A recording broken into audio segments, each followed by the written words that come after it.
下午1点多以后就要入庙了。现在中午在后壁国小北边后壁国小，路边用午餐。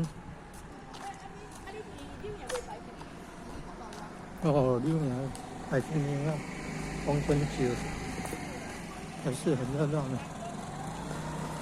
农历10月15日46都有活动。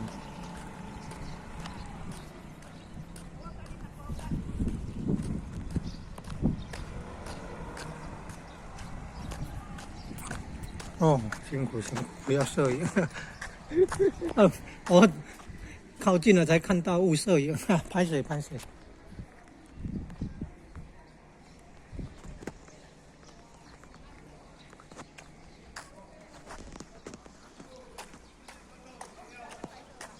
点我就要入庙啦。